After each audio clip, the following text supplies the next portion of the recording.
நமச்சிவாய வாழ்க. நாதந்தாள் வாழ்க. இமைப்பொழுதும் என் நெஞ்சில் நீங்காதான் தாழ் வாழ்க. வாழ்க வளமுடன். அனைவருக்கும் இனிய வணக்கங்கள். 60 தமிழ் ஆண்டுகளில் இப்போது பிறக்க இருப்பது குரோதி வருடம். இது 60 ஆண்டுகளில் 38வது வருடம். தற்போது இந்த தமிழ் புத்தாண்டு பிறக்கும் சமயத்தில் மேசத்தில் சூரியன் குரு, கன்னியில் கேது, கும்பத்தில் செவ்வாய் சனி, மீனத்தில் புதன் சுக்கிரன் ராகு என்ற கிரக அமைப்பு காணப்படுகிறது. அதோடு இந்த வருடத்தில் மேசத்தில் இருந்து ரிஷபத்திற்கு குரு பகவான் இடமாறும் இடப்பெயர்ச்சியும் நடக்க இருக்கிறது.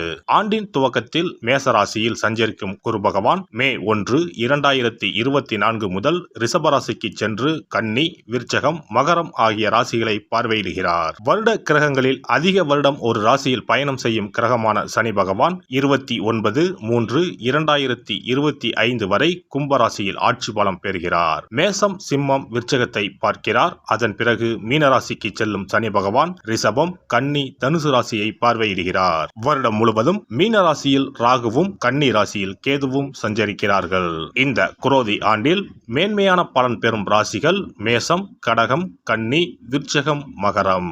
ஒவ்வொரு தமிழ் புத்தாண்டு வருடம் பிறக்கும் போது சூரிய பகவான் தனது உச்ச வீடான மேசத்தில் சஞ்சரிப்பார். ஆனால் இந்த குரோதி வருட புத்தாண்டை சிறப்பிக்கும் வகையில் குருவும் மேசராசியில் நிற்கிறார். இது போன்ற கிரக அமைப்பு 12 ஆண்டுகளுக்கு ஒருமுறை மட்டுமே உருவாகும். காலபுருஷ 5ஆம் அதிபதியும் பூர்வ புண்ணியஸ்தான அதிபதியுமான சூரியனுடன் காலபுருஷ 9ஆம் அதிபதி பாக்கியாதிபதியுமான குரு சேருவதால் தர்மம் தலைத்தோங்கும். ஆன்மீக நாட்டம் அதிகரிக்கும். ஆன்மீக ஸ்தலங்கள் புனர் அமைக்கப்படும். தொழில் முனைவோர் ஏற்றம் காண்பர். இந்த வருடம் முழுவதும் நிலவக்கூடிய கோல்சார நிலைகளின் அடிப்படையில் இந்த ஆண்டு நன்மை தீமைகளின் அளவு அவரவர் செயல்களால் கூடவோ குறையவோ கூடிய ஆண்டாக இருக்கும். மக்களிடையே உதவும் மனப்பான்மையும் பக்தி மார்க்கத்தில் நாட்டமும் அதிகரிக்கும். இந்த வருடம் முழுவதும் எல்லோருக்கும் நல்லதே நடக்கவும் நாடும் வீடும் செழிக்கவும் விநாயகர், நரசிம்மர், அனுமன், துர்க்கை ஆகியோரில் விருப்ப தெய்வத்தை கும்பிடுவது நற்பலன் தரும்.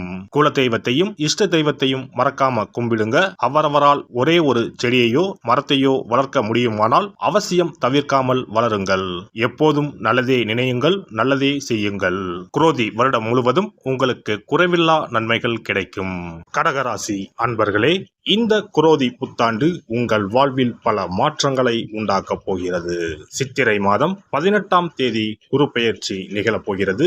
குரு பகவான் மேச ராசியில் இருந்து ரிஷப ராசிக்கு 12 ஆண்டுகளுக்கு பிறகு சென்று அமரப் போகிறார். கடகராசிக்காரர்களுக்கு சித்திரை முதல் லாப குருவாக வந்து அமரப் போகிறார். லாபஸ்தானத்தில் பயணம் செய்ய போகும் குருவின் பார்வை 3, 5, 7ஆம் வீடுகளின் மீது விழப்போகிறது. உங்களுக்கு வரவேண்டிய பணம் தக்க நேரத்தில் வந்து சேரும். பழைய கடனை பைசல் செய்ய வழி கிடைக்கும். குடும்பத்தில் சந்தோஷம் அதிகரிக்கும். தம்பதிக்கு இடையே நெருக்கம் அதிகரிக்கும். இளைய சகோதரியின் தடைப்பட்ட திருமணம் சிறப்பாக முடியும். 11ஆம் வீட்டில் குரு பயணம் செய்வதால் மூத்த சகோதரர் உற்ற துணையாக இருப்பார். ஷேர் மார்க்கெட் முதலீடுகள் மூலம் பணம் வரும். வேலை செய்யும் இடத்திலும் வேலையிலும் இருந்த பிரச்சனைகள் நீங்கும். கடன் தொல்லைகள் நீங்கும். உங்களின் செல்வாக்கு உயரும். கோடி கோடியாக செல்வம் குவிய போகிறது.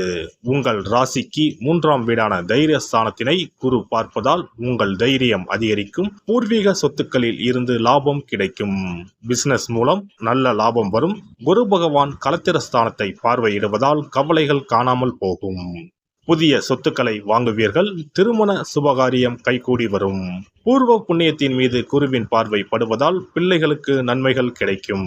மாணவர்களுக்கு நீங்கள் விரும்பும் உயர்கல்வி தேடி வரும். கடக ராசிக்காரர்களுக்கு ராகு 9ஆம் வீடான பாக்கியஸ்தானத்தில் பயணம் செய்வதால் செல்வ வளம் பெருகும். சேமிப்பு கைகூடி வரும். தொட்டதெல்லாம் துலங்கப் போகிறது. மிகப்பெரிய ராஜயோகம் உருவாகப் போகிறது. தொழில் வியாபாரத்தில் முதலீடு செய்யும் பணம் இரட்டிப்பு லாபத்தை தரப்போகிறது. பண விவகாரங்களில் இருந்த பிரச்சனைகள் நீங்கும். நல்ல வேலை கிடைக்கும். முயற்சி ஸ்தானத்தில் கேது அமர்வதால் பதவி அதிகாரம் தேடி வரும். தைரியம் தன்னம்பிக்கை அதிகரிக்கும். தடைகள் உடையும். சனி பகவான் 8ஆம் வீட்டில் அஷ்டம சனியாக ஆட்சி பெற்று பயணம் செய்கிறார். எனவே ஆட்டி வைப்பார் என்ற அச்சம் தேவையில்லை. தொழில் வியாபாரத்தில் அகலக்கால் வைக்க வேண்டாம். பண இழப்பு, பொருள் இழப்பு ஏற்படும். புதிய தொழில் எதுவும் இந்த காலகட்டத்தில் ஆரம்பிக்க வேண்டாம். வேலை செய்யும் இடத்தில் யாரை நம்பியும் பொறுப்புகளை ஒப்படைக்காதீர்கள். அதுவே உங்களுக்கு சிக்கலாக அமைந்துவிடும். எந்த காரியம் செய்வதற்கு முன்பாகவும் எடுத்தோம் கவிழ்த்தோம் என்று செய்து மாட்டிக்கொள்ள வேண்டாம். கால்கள் எலும்புகளில் பிரச்சனைகள் வரக்கூடும், கவனம் தேவை. திருமண வாழ்க்கையில் இருப்பவர்கள் விட்டு கொடுத்து செல்வது நல்லது. கணவன் மனைவி இடையே சின்ன சின்ன சண்டைகள் வந்து போகும். குரோதி ஆண்டின் இறுதியில் சனி இடம் மாறி பாக்கிய சனியாக பயணம் செய்ய போகிறார். எனவே கஷ்டங்கள் படிப்படியாக நீங்க போகிறது. குரோதி ஆண்டில் மே மாதத்திற்கு பிறகு உங்களுக்கு ராஜயோக காலமாக அமைய போகிறது. உங்கள் ராசிநாதன் 12 இருப்பதால் இந்த வருடம் கண்டிப்பாக ஒரு தடவையாவது கடல் ஓரம் அம்பாளை தரிசனம் செய்ய வேண்டும். ராமேஸ்வரம் இதற்கு ஏற்ற கோவில் ஆகும். உங்களுக்கு அஷ்டம சனி நடப்பதால் அறந்தாங்கி எட்டியத்தளி என்ற ஸ்தலம் சென்று வழிபட.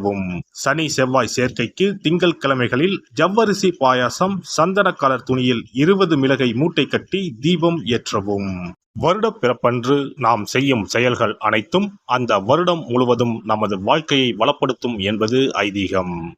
அதனால் இந்த பதிவில் தமிழ் புத்தாண்டாகிய சித்திரை முதல் நாள் என்னென்ன செய்ய வேண்டும், என்ன செய்யக்கூடாது என்பதனை பற்றி தெரிந்து கொள்ளலாம். தமிழ் மாதத்தின் முதல் மாதமான சித்திரையில் தமிழ் புத்தாண்டு தொடங்குகிறது.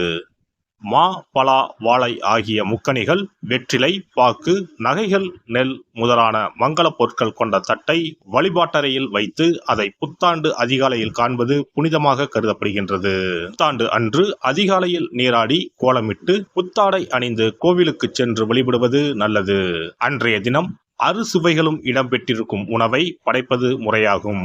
அன்றைய நாளில் இனிப்பு, கசப்பு, உப்பு, காரம், துவர்ப்பு, புளிப்பு ஆகிய 6 சுவைகளும் இருக்குமாறு உணவானது அமைவது சிறப்பு.